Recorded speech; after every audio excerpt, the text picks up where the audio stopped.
ஏகப்பட்ட பிரச்சனைக்கு அப்புறம் ஒரு வழியா நாங்க சேர்ந்து வாழ ஆரம்பிச்சிருக்கோம். ரொம்ப சந்தோஷமா ஒத்துமையா இருந்தோம்.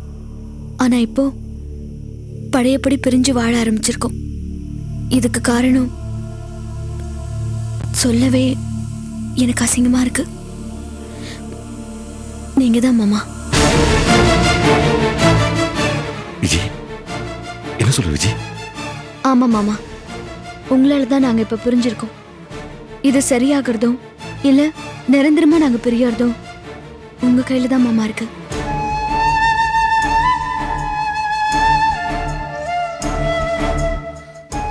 மாமா, அவர் ரொம்ப நல்ல மனுஷன். எல்லாரும் நமக்கு வேணும், சொந்தக்காரங்களுக்கு உதவணும்னு நினைச்சு அவர் எல்லாத்தையும் பண்ணிட்டு இருக்காரு. அவரோட வீட்டு ஆளுங்களை கூட பகைச்சுக்கிட்டு அவரு உங்களுக்கு நல்லது பண்றாரு.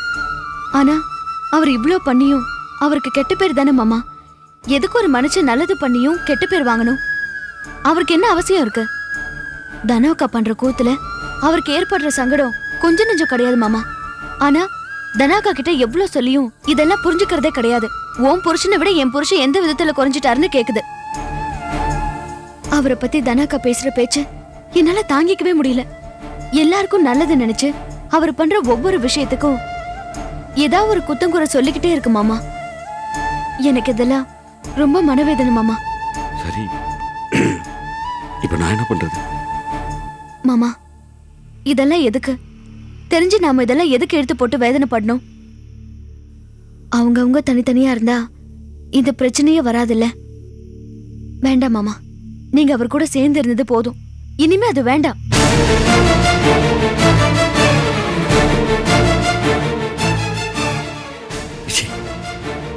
மாமா, நான் தெளிவா சொல்றேன். நீங்க அவர் கூட வேலை பார்க்கற வரைக்கும் நான் அந்த வீட்டு பக்கமே போக மாட்டேன். ஆனா அவருக்கு இதுல சுத்தமா உடன்பாடு இல்ல. நீ வேணா கோச்சுக்கிட்டு போ, உங்க அப்பா வீட்லயே இருந்துக்கோ, அதுல எனக்கு எந்த கஷ்டமும் இல்லைன்னு சொல்லிட்டாரு. ஆனா எக்காரணத்து கொண்டும் போஸ் என்ன என் கூட தான் இருப்பாருன்னு சொன்னாரு. கோபி அப்படித்தான் சொல்லிருப்பாப்ல. ஆமா, அவரு ஏதோ நினைப்புல பேசுறாரு. ஆனா இது சரி வராது. இது இப்படியே போயிட்டு இருக்கிறதும் சரியில்லை. எத்தனை நாளைக்கு தான் எல்லாருமே வேதனைப்படுறது? தனித்தனியா ஆயிட்டா ஒரு 2 நாளைக்கு வேதனை இருக்கும், அதுக்கப்புறம் எல்லாமே சரியாயிடும்.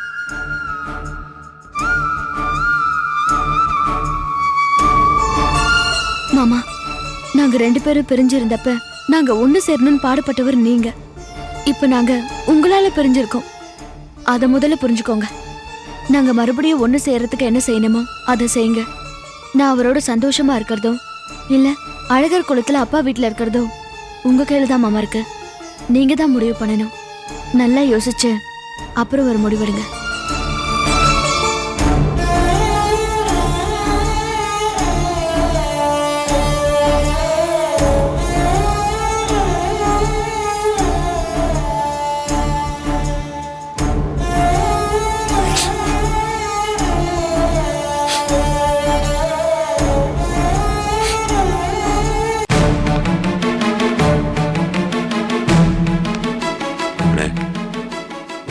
பண்ணிக்கோங்க.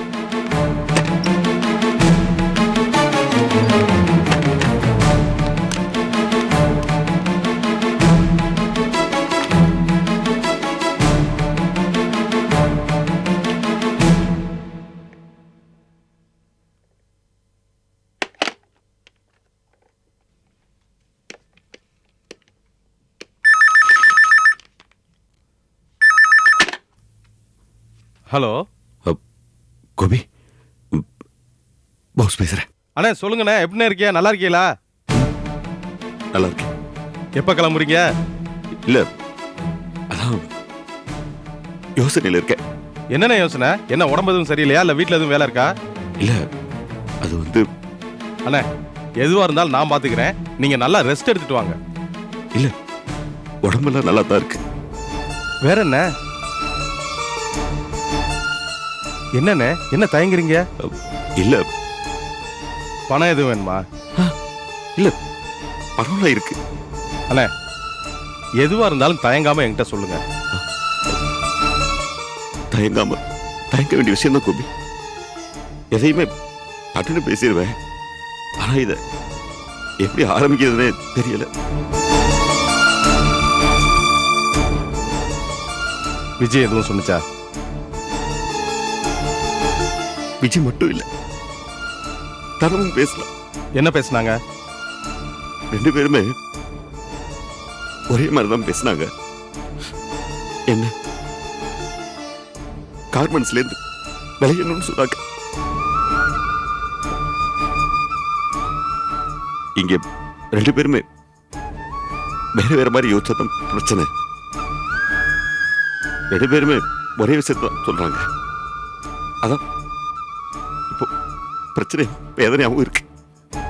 அவங்க அப்படி பேசுனதுல எனக்கு ஆச்சரியமே இல்லைண்ணே. ஏன்னா எப்பவுமே அவங்க அப்படித்தான் பேசுவாங்க.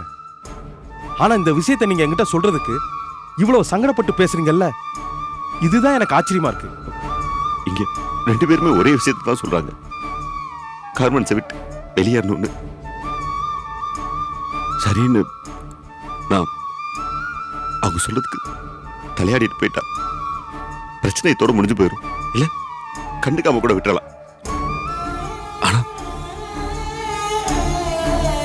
எனக்கு அவங்க சொல்றத ஒத்துக்கலாம் போல் தோணுது.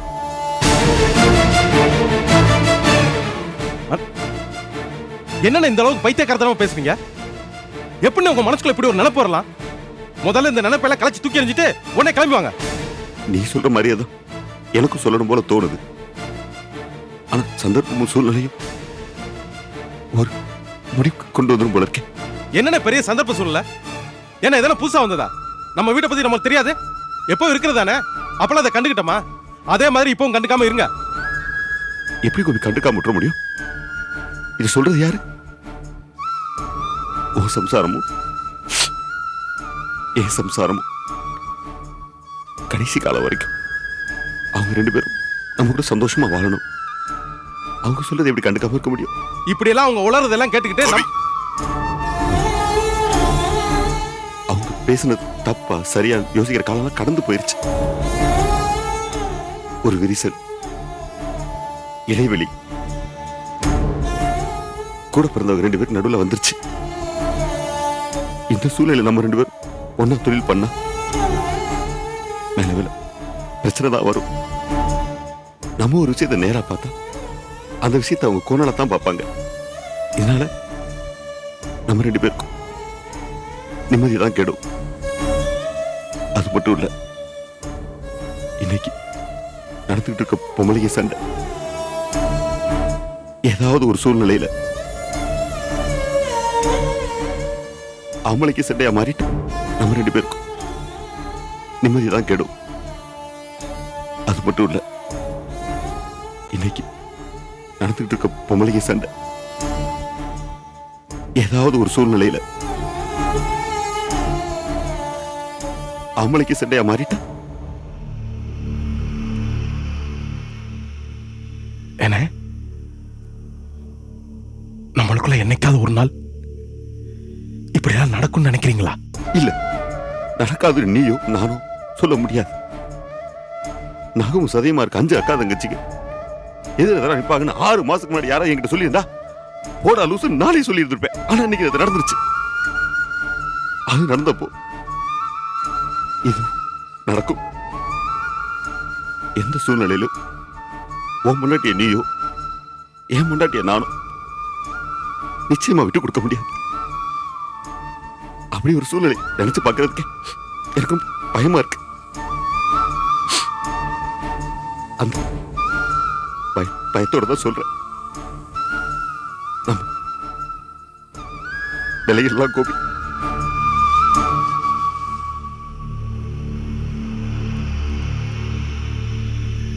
எவ்வளவு பெரிய வார்த்தைய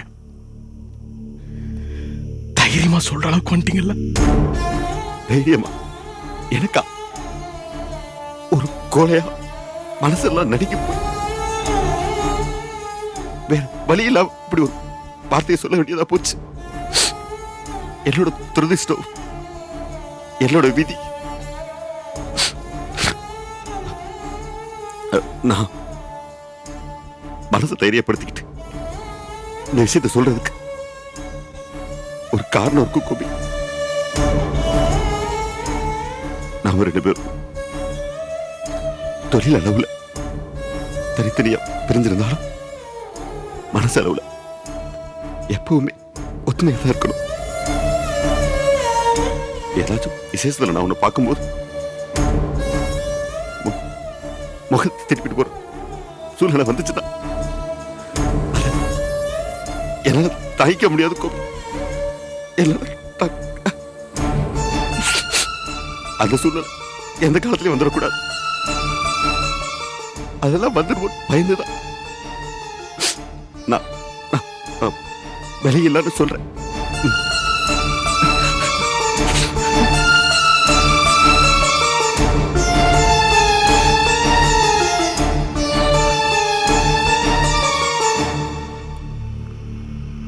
சரிண்ணே, இப்ப நீங்க என்னை விட்டு விலகி போய் என்ன பண்ண போறீங்க? அது இன்னொரு பெரிய வேதனை. எனக்கு தெரிஞ்சதெல்லாம் ஒரே தொழில். கத்து கொடுத்த நீ, நான் அதை தவிர வேற என்ன பண்ண முடியும்? ஆனா அது உனக்கு போட்டியா இருக்காது, இருக்கவும் கூடாது. கோபி, நீ நம்ம கம்பெனில இருந்து ஒரு செகண்ட் யூனிட் ஆரம்பிச்சதை நினைச்சுக்கோ. அதுல நீ எனக்கு பொறுப்பா போட்டதை நினைச்சுக்கோ. நம்ம 2 பேரும் ஒன்னா இருந்தா நீ எனக்கு நம்ம பங்கு தருவியோ? அதை விட நான் ஒன்னும் பெருசா சம்பாரிச்சு கிழிச்சிட மாட்டேன். அப்படி இல்லைண்ணே, கண்டிப்பா நீங்க நல்லா வருவீங்க. இல்ல கோபி, இல்ல. என்னை பத்தி எனக்கு தெரியாதா? என்னால என்ன முடியும் எனக்கு தெரியாது. கோபி, புராண காலத்துல வரம் கேட்பாங்கல்ல, அதே மாதிரி நான் உன்கிட்ட ஒரு வரம் கேட்கிறேன் கோபி.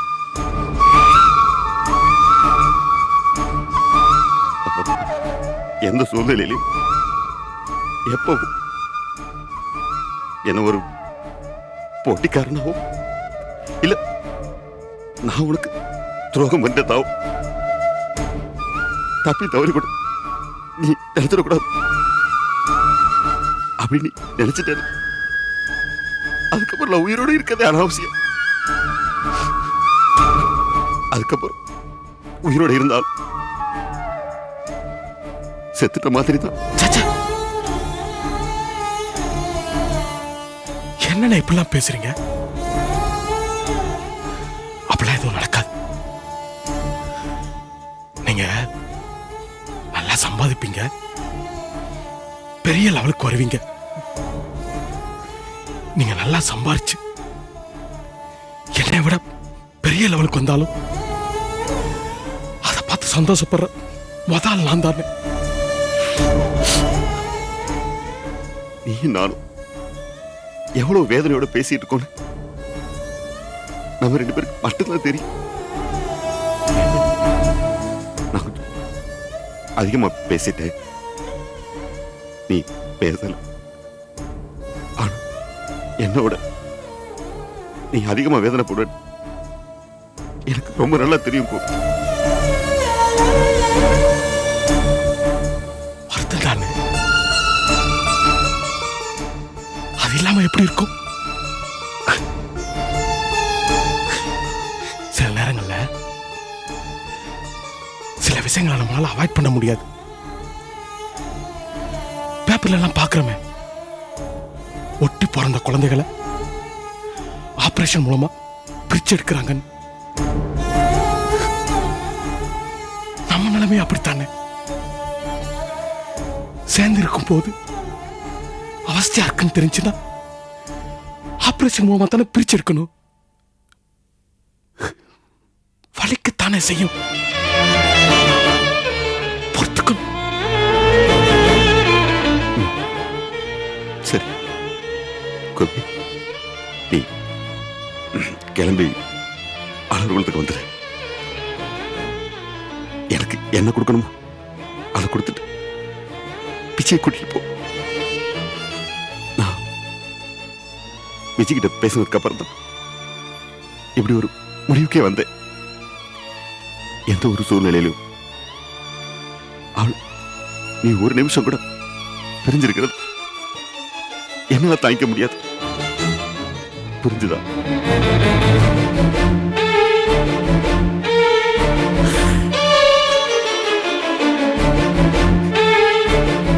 புரியுதுன்னு எனக்கு எப்பவுமே உங்களை பத்தி நல்லா தெரியும்.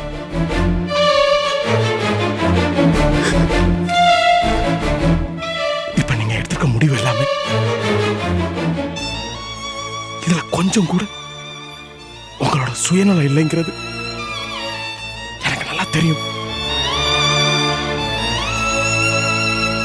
எனக்கு இது போதும். எனக்கு என் மனசோட காயத்துக்கு மருந்து போட மாதிரி இருக்கு. இந்த ஒரு வார்த்தை போதும். இந்த ஒரு வார்த்தை போதும். நேர்ல வரேன். ம்.